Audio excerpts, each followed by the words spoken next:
60 రోజుల్లో ఇంగ్లీష్ నేర్చుకుని అద్భుతంగా మాట్లాడేలా మేం చేస్తాం. వెంటనే స్పోకెన్ ఇంగ్లీష్ క్లాస్‌కి జాయిన్ అవ్వండి. నమస్తే, welcome back to Suman TV. ప్రస్తుతం మనతో పాటు ఉన్నారు పబ్లిక్ స్పీకర్ రజనీ రమ గారు.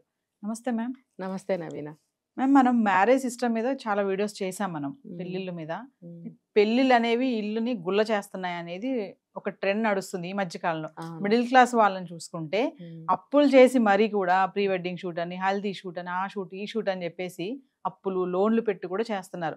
అంటే ఇదంతా కూడా పరువు కోసం, ఒక ఏమంటారంటే పొజిషన్ స్ట్రాటజీ, మేము చూపించుకోవాలి, ఈ టైంలోనే చూపించుకోవాలి, పెళ్లి కాబట్టి 10 మంది వస్తారు కాబట్టి అనేది ఒక నడుస్తుంది. అంటే నిజంగానే ఇల్లు గుల్ల చేస్తున్నాయి పెళ్ళిళ్ళు అంటే ఏం చెప్తారు? చేస్తున్నాయి.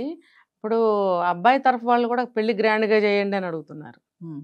ఇప్పుడు ఎట్లా అంటే తీసుకునే వాళ్ళు కట్నాలు తీసుకుంటున్నారు బాగానే, పెళ్లి కూడా గ్రాండ్గా చేయాలి మాకు, మా వాళ్ళు చాలా మంది వస్తారు, మీరు అన్నట్టు ప్రిస్టేజ్ అంటే చేసేది వీళ్ళు, ఆర్డర్ వేసేది వాళ్ళు, అప్పుడు గుల్ల అవుతున్నది వీళ్ళు, గుల్ల చేస్తున్నది వాళ్ళు. అంటే అట్ ద సేమ్ టైం వాళ్ళు రిసెప్షన్లు కూడా చేసుకుంటారు. అవును, అంతంత ఖర్చులు పెట్టి. పాతకాలంలో సత్యనారాయణ స్వామి వ్రతం అని పెళ్ళైన మర్నాడు చేయించేవారు, అత్తగారింటికి తీసుకెళ్ళిన తర్వాత అమ్మాయిని నెక్స్ట్ డేనే చేయించేవారు. చేయించిన తర్వాత మిగతా కార్యక్రమాలు ఏవో ఉంటాయి, లైన్గా ఒక్కొక్కటి చేసుకుంటూ ఉంటారు. ఇప్పుడు ఆ సత్యనారాయణ స్వామి వ్రతం చేసుకున్నప్పుడు కొంతమందిని బంధువుల్ని పిలుచుకునేవారు, దగ్గర ఫ్రెండ్స్ ఎవరిని ఉంటే పిలుచుకునేవారు, అంతే క్లోజ్. ఇప్పుడు అది రిసెప్షన్ అని చెప్పి పిచ్చి పట్టి ఎంత లో కేటగిరీ వాళ్ళు కూడా రిసెప్షన్లు చేస్తున్నారు. అంత స్లమ్ ఏరియాస్లో కుక్కలు పందులు తిరిగే సందుల్లో కూడా నేను చూస్తుంటాను. ఇది షామియానాలు వేసేసి ఒక చిన్న డయాస్ ఏర్పాటు చేసి ఒక 100 కుర్చీలు తెప్పించేసి బిర్యానీలు అక్కడే వండేసి రోడ్డు పైనే, అదే రిసెప్షన్. మరి ఆ స్థాయికి వాళ్ళకి అది కూడా ఖర్చే. 4 మేకల్ని కోసేసి బిర్యానీలు చేసేసి అట్లా అవసరమా వాళ్ళకి, వాళ్ళ స్థాయికి? మరి వాళ్ళు ఏదో ఆటోలు తోలుకోవడమో చిన్న చిన్న పనులు చేసుకోవడమో ఉంటారు. ఇప్పుడు బాగా డబ్బున్న వాళ్ళు చేసుకున్నారు అంటే చేసుకోనివ్వండి, వాళ్ళకి కొంత డబ్బు లాస్ అయినా వాళ్ళకేం అనిపించదు. కానీ డబ్బు సంపాదించడమే కష్టంగా ఉండి సేవింగ్స్ చేయడమే కుదరని సంసారాలు ఉన్నాయి. వాళ్ళెందుకు లక్షలు కోట్లు తగలబెట్టుకోవడమో ఆలోచించుకోవాలి. పెళ్ళిళ్ళలోనే ఒప్పందాలు చేసుకోవాలి. అవన్నీ కాదండి మేము చేసుకుంటాం, ఇలా చేస్తాం అని అన్నప్పుడు వాళ్ళు కూడా ఆలోచిస్తారు. సరే పిల్ల బాగుంది, చదువుకుంది, లేకపోతే ఏదో ఒకటి సంపాదిస్తుంది, మా అబ్బాయితో పాటు ఇద్దరు కలిసి సంపాదించుకుని వాళ్ళ జీవితం బాగుంటుంది, వాళ్ళు చేయలేమంటున్నారు కదా, పిల్ల బాగుంది, పిల్లని ఎందుకు వదులుకోవాలి అని వాళ్ళు మళ్ళీ వెనక్కి వస్తారు. రాలేదనుకోండి, వాళ్ళ బుద్ధి అక్కడే తెలుస్తుంది, పోనివ్వండి ఇంకో సంబంధం వస్తుంది. అంతేగాని అదే పట్టుకుని వేళ్లాడి వాళ్ళ అన్నవన్నీ ఒప్పేసుకుని పెళ్ళిళ్ళకి చేసేసామనుకోండి, మీరు పడే కష్టాలకి ఎవరు బాధ్యులు కారు. ఇప్పుడు చాలా జరుగుతున్నాయి, 10కి 8, 9 కేసులు ఇవే జరుగుతున్నాయి. ఎందుకు? మనదే కదా తప్పు. ఇప్పుడు వాళ్ళు అడుగుతారు, మేమేమని చెప్తే అయిపోతుంది కదా, లేదా మేము చేయలేమని చెప్తే సరిపోతుంది కదా, మా స్థాయికి తగ్గట్టుగా మేము చేస్తాము అని అనాలి. ముందే చెప్పేస్తే రేపు సమస్యలు రావు. అలా కాకుండా మీరు చేశారనుకోండి, ఇప్పుడు ఇక్కడ పెద్ద మిస్టేక్ జరుగుతుంది. ఎలాగోలా అప్పు చేసి మీరు ఇవన్నీ చేశారనుకోండి, పెళ్ళైన తర్వాత ఆ కేటగిరీ బట్టి నేను చెప్తున్నా, వాళ్ళకి డబ్బాస్ పుడుతుంది. వాళ్ళకి పుట్టి మీరు ఇంకా 4 లక్షలు తీసుకురా, 5 లక్షలు తీసుకురా, మాకు అప్పు ఉంది, అప్పు తీర్చాలి, నీకు బాధ్యత లేదా అనే వ్యధమ మాటలని చెప్పి ఈ అమ్మాయితో డబ్బు తెప్పించడము ఇస్తున్నారు కూడా పుట్టింటి వాళ్ళు. వెనకాల ఇంకో అమ్మాయి పెళ్ళికి ఉన్నా సరే ముందు వీళ్ళ డిమాండ్స్కి వాళ్ళు ఏం చేయలేక డబ్బు ఇస్తున్నారు కూతురికి, కాపురం బాగుండాలి కదా ఫస్ట్ ఎయిడ్గా. ఇంకా మరీ ముదిరిపోతే వచ్చాయమ్మా అని కూడా అనేవాళ్ళు ఉన్నారు. ముందైతే కాపురం చెడగొట్టకూడదు కదా, సరే ఏదో ఒకటి ఇద్దాంలే వాళ్ళు అడిగారు అని చెప్పి ఇస్తున్నారు. అది కూడా పెద్ద తప్పే. అది కూడా మీరు ఏదో తీసుకుని వాళ్ళ దగ్గర ఉండి కాదు, మీరు చేసుకున్న అప్పులకి మేము బాధ్యులమా? మీరు బిఫోర్ మ్యారేజో లేకపోతే మ్యారేజ్కో మీరు అప్పులు చేసుకుంటే దానికి మేము బాధ్యులం కాదు. మేము ఏమేమి ఇస్తామో ఎలా చేస్తామో ఒప్పందాలు చేసుకున్నాం కదా, చేసుకున్న తర్వాత పెళ్ళి అయిన తర్వాత మీరు ఇలా తెమ్మనడం ఏంటి? ఇప్పుడు చాలా మనం కేసులు చూసాం కదా, ఇంకా అంత డబ్బు తీసుకురా. మొన్న ఒక డాక్టర్ అమ్మాయి 25 లక్షలు ఇచ్చాము అని కూడా చెప్పారు కదా. ఎందుకు ఇవ్వాలి అసలు? మీ ఇంటి సమస్యలకి మీరు పడండి. అమ్మాయి ఎందుకు తేవాలి, అమ్మాయి తల్లిదండ్రులు ఎందుకు ఇవ్వాలి? ఒకవేళ పెళ్ళైన తర్వాత అనుకుని ఇద్దరు కూడా అప్పులు చేసుకుంటేనో, అనుకోని పరిస్థితులు ఏమైనా వస్తేనో ఇద్దరు సంపాదనలో నుంచి తీర్చుకోవచ్చు, అది బాధ్యత అనుకుని భార్యాభర్తలుగా. కానీ ఇది కరెక్టా? ఇది కరెక్ట్ కాదు కదా. ధూమ్ధామ్గా పెళ్ళిళ్ళు, ధూమ్ధామ్గా, మామూలుగా కాదు, ఇష్టం వచ్చినట్టు మటన్ బిర్యానీలు అవి ఇవి, వచ్చిన వాళ్ళందరికీ బట్టలు పెట్టడము, గ్రాండ్గా డెకరేషన్కే లక్షలు అవుతుందండి. అంటే ఒక్కసారే కదా మేడం పెళ్ళి అనేది, మరి చేసుకోవాలిగా. మరి పాతకాలంలో చేయలేదే?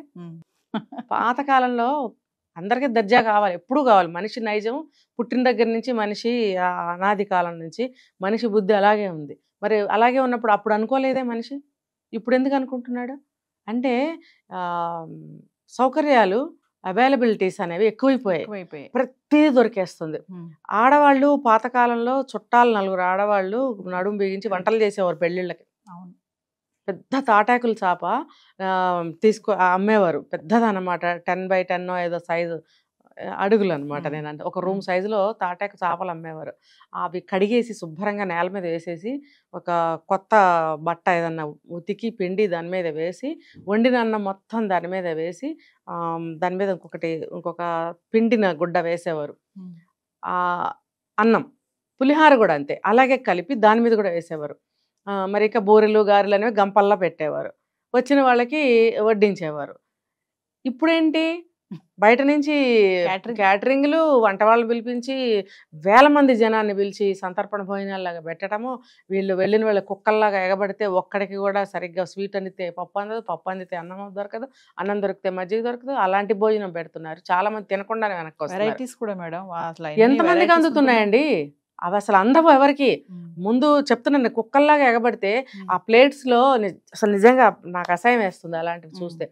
ప్లేట్ ఇలా పట్టుకుని వెళ్తే నాకు పెట్టు నాకు పెట్టు నాకు పెట్టు అంటుంటే వాళ్ళు ఎవరికి పెడతారు, ఎంతమందికి అని పెడతారు? పెట్టేవాళ్ళకి పెడుతుంటారు, పెట్టని వాళ్ళు ఎగబడుతుంటారు, అక్కడ గొడవలు అవుతూ ఉంటాయి. పెట్టించుకున్న వాళ్ళ ప్లేట్లు మీద పడిపోవడం, పట్టుచీరలు నాశనం అయిపోవడం. మీరు అలా ఎందుకు పిలుస్తున్నారు అంతమంది జనాన్ని? దగ్గర వాళ్ళని పిలుచుకోండి, ఒక 400-300 మందిని సరిపోరా? మీరు ఇంతమందిని పిలిచి ఆ చిన్న హాల్లో కిక్కిరిసిపోయి మీద పడేసుకునేంత దరిద్రపు సిచ్యువేషన్ తీసుకొస్తున్నారే మీ గొప్ప కోసం. 1000 మందిని పిలిచి మీరు అన్నట్టు అన్ని రకాలు పెట్టామంటే అన్ని రకాల్లో ఎన్ని రకాలు వచ్చిన వాళ్ళకి అందుతుంది? అసలు సరిగ్గా భోజనం చేసి వెళ్ళిన వాళ్ళు ఎంతమంది, చెయ్యని వాళ్ళు ఎంతమంది? మీ గొప్ప అన్నారే, వీళ్ళు బయటకు వచ్చి బండబూతులు తిడుతున్నారుగా. ఇంతమందిని పిలుస్తారా? భోజనం కూడా చేయకుండా వచ్చామని శాపనార్థాలు పెట్టట్లేదా? పెళ్ళికి వచ్చిన వాళ్ళు దీవించి వెళ్ళాలి కానీ శాపనార్థాలు పెడితే బాగుంటుందా? పెళ్లి కొడుకుని పెళ్లి కూతురిని అక్షంతలు వేసే ఇంట్రెస్ట్ కూడా చూపించట్లేదు వీళ్ళు. ఎందుకు? ఎంతమంది జనాలు వచ్చారు, భోజనం అందదు, ముందు భోజనం చేద్దాం పదా అని చెప్పి వెళ్తే అక్కడ సిచ్యువేషన్ అది. ఇంకా అక్షంతలు వేయాలని కూడా అనిపించదు, అటు నుంచి వెళ్ళిపోతారు వాళ్ళు. ఇంత ఖర్చు పెట్టి చేస్తున్నారు కదా మేడం, మరి ఆ కపుల్స్ అసలు ఎన్ని ఇయర్స్ ఉంటున్నారు కలిసి కదా? ఇది ఒక క్వశ్చన్. మీరు ఇంత చేస్తారు మళ్ళీ వీళ్ళు ఏమైనా సరిగ్గా ఉంటారా? ఆ పెళ్లిలోనే గొడవలు కొన్ని జరుగుతాయి. పెళ్లి తాళి కట్టక ముందు నుంచే ఫోన్లు కదా, ఏంటి మీ అమ్మ ఇలా అందంట, మా అమ్మని ఇలా అంటుందా, మీ అమ్మ అయితే ఎలా అంటుందా, మా అమ్మ కాదా మాట్లాడుతుంది అమ్మాయి అంటే ఏదో కొంచెం సర్ది చెప్పడానికి ప్రయత్నిస్తాడు. లేకపోతే మీ అమ్మాయి ఇలా అంది. మొగుడు అని ఒక సినిమా వచ్చింది కదండి, ఆ పిల్ల పేరేంటి, గోపీచంద్ ఒక అమ్మాయి ఎవరో, అందులో తాప్సి తాళి కట్టుకుని ఇంకా అత్తగారింటికి వెళ్ళాలి, అప్పుడు కొట్టుకోరు, తల్లినే కొట్టేస్తారు. అసలు వెయ్యంకులు కొట్టుకుంటారు, అసలు మొగుడిని కొడుతుంది, చివరికి అక్కడ అత్తగారింటికి వెళ్లకుండా అక్కడే విడిపోవడం. ఇలాగే జరుగుతున్నాయి ప్రతి పెళ్లిలోనూ. అమ్మాయి అబ్బాయి మాట్లాడుకునే అవసరం ఏంటండి? అసలు పెద్దవాళ్ళు మాట్లాడుకుని వాళ్ళ ఇది ప్రకారం పెళ్లి చేస్తారు, పిల్లలు ఊరుకోవాలి, పెద్దవాళ్ళు అన్ని సరి చేస్తారు. అబ్బే ఇప్పుడు పెద్దవాళ్ళు పిల్లలతో మాట్లాడిస్తున్నారు, చెప్పవే మీ కాబోయే భర్తకి, లేకపోతే మీ ఆయనకి చెప్పు అని ముందు నుంచి మొదలు పెడతారు. ఈ అమ్మాయి ఏం చేస్తుంది, అమ్మో పెద్దవాళ్ళు మాట్లాడితే గొడవలు వస్తాయని పెద్ద హీరోయిన్ని నేను సెటిల్ చేసేయగలను నేను చెప్పి మొదలు పెడుతుంది.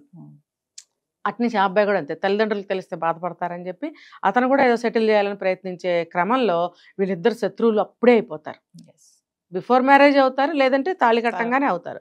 అక్కడి నుంచి వీళ్ళిద్దరికి ఎక్కడ పడదండి. ఎందుకంటే మా అమ్మని మీ వాళ్ళు ఏదో అన్నారు, నన్ను మీ వేలు విడిచిన వాళ్ళు ఎవరో పెన్నమ్మలు తాతయ్యలు ఎవరో నన్ను ఏదో అన్నారు, నన్ను కూర్చోమన్నారు, నుంచోమన్నారు, రావద్దన్నారు, ఏదో ఒకటి చెప్తుంది. అతను కూడా ఏదో ఒకటి అంటాడు, మా ఇంట్లో పద్ధతులు ఇవి, నువ్వు ఇలాగే ఉండాలి, ఇలా ఉంటే ఉండు, లేకపోతే వెళ్ళిపో అని అప్పుడే అనేస్తాడు. పెళ్ళి తాళి కట్టిన తర్వాత వెళ్ళిపో అనే వరకు అతను వెళ్ళిపోతాడు. కాబట్టి అక్కడి నుంచే మొదలవుతుంది వాళ్ళకి. వెళ్తే ఉంటే ఉంటారు, లేదా అప్పటి నుంచే విడాకులకి అప్లై చేసేసుకుంటున్నారు. అదే 3 నిమిషాల మొక్కలంటే ఇదే, ఇలా చేసేసుకుంటున్నారు. ఎందుకు ఇదంతా? పెద్దవాళ్ళు ఇలా పిల్లల్ని ఇన్వాల్వ్ చేయటం వల్ల, పిల్లలు ఇద్దరు ఇలాగా ఆర్గ్యుమెంట్స్ చేసుకోవడం వల్ల వీళ్ళ కాపురం మొదలు పెట్టక ముందే ముక్కలైపోతారు. ఇంత డబ్బు దేనికి ఖర్చు పెట్టారు మీరు? మీరు ఖర్చు పెడితే పెద్దవాళ్ళ కింద మీద పడి మీరు ఒక సెటిల్మెంట్ చేసి పిల్లల్ని మంచిగా చల్లగా ఉండండి అని దీవించి కాపురం పెట్టించి మీరు తప్పుకోవాలి, ఏ సమస్యలు రావు. ఇలా చేయటం వల్ల పెళ్ళైన మర్నాటి నుంచే సమస్యలు వస్తాయి. ఏమంటారంటే పెళ్ళైన రోజు నుంచి గొడవలేనండి, వీటి వల్లే గొడవలు వస్తాయి. వాళ్ళిద్దరికి ఏ గొడవలు రావు, వీళ్ళ వల్లే వస్తాయి. ఖచ్చితంగా నేను చెప్పగలను ఈ విషయం. వాళ్ళిద్దరికి ఏమి రావు, వాళ్ళు అనబట్టే. కాబట్టి ఇంత దూరం రావటానికి కారణం అతిగా పోవటానికి ఇవన్నీ రీజన్స్ అనమాట. ఓవర్గా అప్పులు చేసి పెళ్ళిళ్ళు చేయటం, పెళ్ళిళ్ళు చేసిన తర్వాత వాళ్ళని తిన్నకుండానే కొన్ని ఇవన్నీ నేర్పడం, వాళ్ళు అలా అయిపోవడం. ఒక విషయం చెప్పండి మేడం, అంటే అప్పులు పాలవడానికి చాలా కారణాలు ఉన్నాయి, అందులో ఇది ఒకటి అంటే ఏం చెప్తారు ఫైనల్ గా? పెళ్లి.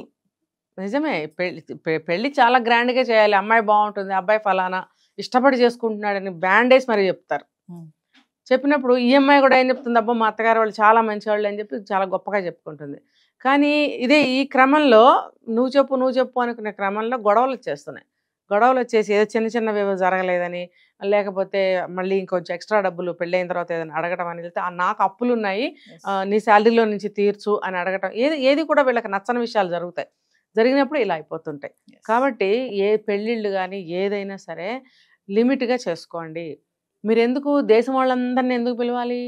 మీ చుట్టాలు ఎంతమంది ఉంటారండి? మహా అయితే ఇటు 100 మంది అటు 100 మంది. ఫ్రెండ్స్ ఎంతమంది ఉంటారు? ఒక 100 మంది వేసుకోండి. పనివాళ్ళు వాళ్ళు వీళ్ళు కొంతమంది. మ్యాక్సిమం 400 కంటే ఎక్కువ మీరు ఎవరిని పిలుచుకోవాల్సిన అవసరం లేదు. వాళ్ళకి భోజనాలు పెట్టడానికి మీకు ఎక్కువ డబ్బు ఖర్చు అవ్వదు. ఇంకా డెకరేషన్లు అంటారా, చూడండి నేను చూస్తుంటే పెళ్ళిళ్ళకి వెళ్ళినప్పుడు ఫ్రెష్ ఫ్లవర్స్ తెప్పించి విపరీతంగా డెకరేషన్. వచ్చిన వాళ్ళు ఎవరు చూస్తారు? అసలు అవన్నీ ఎవరు చూడరు. లంచ్ టైంకి వస్తారు, అటు వెళ్ళిపోతారు, అక్షంతలు వేసేసి వేయకుండానే వెళ్ళిపోతారు. నీ డెకరేషన్లు ఎవరు చూస్తారు? అక్కడేదో పెట్టారు ఇక్కడేదో పెట్టారని ఎవరు చూస్తారో? నా ఓటోళ్ళు కాస్త అబ్జర్వ్ చేస్తారు అంతే. మిగతా వాళ్ళందరూ గబగబా భోజనాలు చేసి వాళ్ళు వెళ్ళిపోయి ఇంతంత పిల్లలకు కూడా ప్లేట్ పిచ్చేసి వాళ్ళు కింద ఒలిగిపోసేస్తారు. ఫస్ట్ కింద పడేసారు. న్యూసెన్స్ అనమాట. అక్కడ ఈ న్యూసెన్స్ చేస్తారు. ఇప్పుడు ఇది ఏదైనా సరే ఇదంతా కూడా అవసరం లేదు. ఇంపార్టెంట్ వాళ్ళని కొంతమందిని పిలుచుకోండి. మీరు అప్పుల పాలు అవ్వాల్సిన అవసరం లేదు. గొప్పలకి వాళ్ళని చూసి వీళ్ళని చూసి వాతలు పెట్టుకోవాల్సిన అవసరం లేదు. మీ అప్పులు వాళ్ళు తీర్చరు సరికదా. పెళ్ళైన తర్వాత కొంచెం డబ్బు అవసరమైన శబ్దమని పిల్లని ప్రెషర్ పెడతారు. ఎందుకు ఇంత ఖర్చు పెట్టారుగా? గోల్డ్ ఉంది మీ దగ్గర, ఏం మాకు అల్లుడు కొంచెం అప్పుల్లో ఉన్నాడంటే పిల్లమోహన్ చూసి కాస్త ఇవ్వలేరా? ఆ పిల్లకి సంబంధించిందే కదా అదంతా అని అంటారు. ఆ అమ్మాయిని కూడా వాళ్ళు ప్రెషర్ తీసుకొస్తారు. అంటే వీళ్ళ ఖర్చు అక్కడ ఆశ పుట్టిస్తుంది. ఖచ్చితంగా. ఇప్పుడు మనకి ఎంత ఉందని ఎలా తెలుస్తుంది? చెప్తేనో చూపిస్తేనో. వీళ్ళు చూపిస్తున్నారుగా. చూపిస్తున్నప్పుడు వాళ్ళకి ఆశ పుట్టదా? ఫర్ ఎగ్జాంపుల్ వెనకాల ఇంకో అమ్మాయి ఉందనుకోండి, ఒకలా ఉంటుంది. అబ్బాయి ఉన్నాడు అనుకోండి, ఒకలా ఉంటుంది. లేదు ఒకటే ఒక అమ్మాయి అనుకోండి, ఇంకోలా ఉంటుంది. అర్థం చేసుకోండి, ఆలోచించండి. మరి అప్పుడు అడిగే విధానాలు రేంజెస్ ఎలా ఉంటాయి అక్కడ?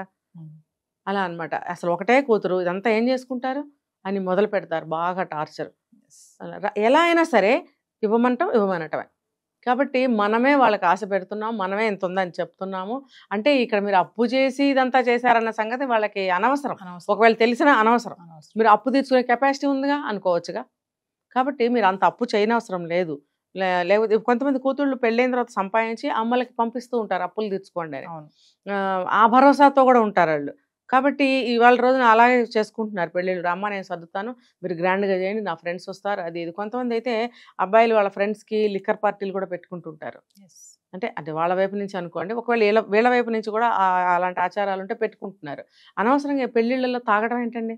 తాగితే పండగ అంటే పాత రోజుల్లో ఎలా ఉండేది? ఇప్పుడు పెళ్ళి అంటే పండగ అంటే తాగాలి, తిండి సంగతి తర్వాత. ఇవన్నీ ఖర్చులే కదా, బోల్డ్ అని ఖర్చులు అవుతాయి ఒకదానికి. ఆ ఫ్లవర్ డెకరేషనే కానీ, లిక్కర్ పార్టీలే కానీ, ఐటమ్సే కానీ, అన్ని ఐటమ్స్ ఎవరో తినరు. 4-5 ఐటమ్స్ తిన్నాక బోర్ కొట్టి మిగతా ఎలా తినాలో అర్థం కాక మడిచేసి లేచిపోతారు, కింద మీద పడేసి. ఇదంతా మీరు ప్రతి పెళ్లిలో చూస్తున్నారు కదా. చూసి ఒక్కళ్ళైనా మేల్కోరా? ఎన్ని తింటున్నారు వాళ్ళు? మహా అయితే 5-6 తింటారు, మిగతా వేస్ట్ అవుతున్నాయి కదా. అందుకని చెప్పి మీరు చక్కగా పెట్టండి. పప్పు, చారు, కూర, ఒక స్వీటు, ఒక బిర్యానీ లిమిటెడ్గా పెట్టండి. 10 రకాలు పెట్టుకోండి. పోని మిగతా అన్ని అనవసరం. తినలేరు, మనిషి అనేవాడు తినలేడు. పొట్లాం కట్టుకుని తీసుకెళ్ళలేడు కదా, బ్యాగ్లో వేసుకుని తీసుకెళ్ళలేడు కదా. కాబట్టి వేస్ట్, వృధా. భోజనం చేసే ప్లేట్లన్నీ కూడా ఫుడ్తో నిండి ఉంటున్నాయి. ఆ ఫుడ్ అంతా వేస్టేగా. తిండి లేక ఎంతోమంది బాధపడుతున్నారు. మరి మీరు ఫుడ్ వేస్ట్ చేస్తున్నారు, డబ్బులు వేస్ట్ చేస్తున్నారు, ప్రాబ్లమ్స్ ఇన్వైట్ చేసుకుంటున్నారు, పిల్ల కాపురానికి గ్యారంటీలు లేకుండా పోతున్నాయి. ఇవంతా కూడా తల్లిదండ్రులు చేస్తున్నదే. పిల్లల మాట వినాల్సిన అవసరం లేదు. పిల్లలు చెప్తారు, ఇలా చేద్దాం అలా చేద్దాం, అక్క పెళ్ళి అయితే అలా చేసావు, పిన్ని కూతురు పెళ్ళి అలా చేశారు, నాకు చేయలేరా మీరు? వాళ్ళు ఏమనుకుంటారు? ఏ మాటలు మీరు వినకండి. సంపాదించేది మీరు, అప్పు చేయాల్సింది మీరు, అప్పు తీర్చాల్సింది మీరు. ఎవడు వచ్చి ఏది చేయడు. అది అది ఒక్కటి తెలుసుకుంటే ఎవరి జాగ్రత్తలో వాళ్ళు ఉంటారు. కొంచెం మందినే పిలుచుకోండి, 300-400 కంటే ఎక్కువ పిలవటం అనవసరం. స్తోమతకి మించి చేయొద్దు. ఏ ముక్కు మొహం తెలిసినాడు ఒక్కడున్నా సరే రమ్మని పిలిచేస్తారు, 1000-2000 మంది అయిపోవడం అవసరం లేదు. Thank you.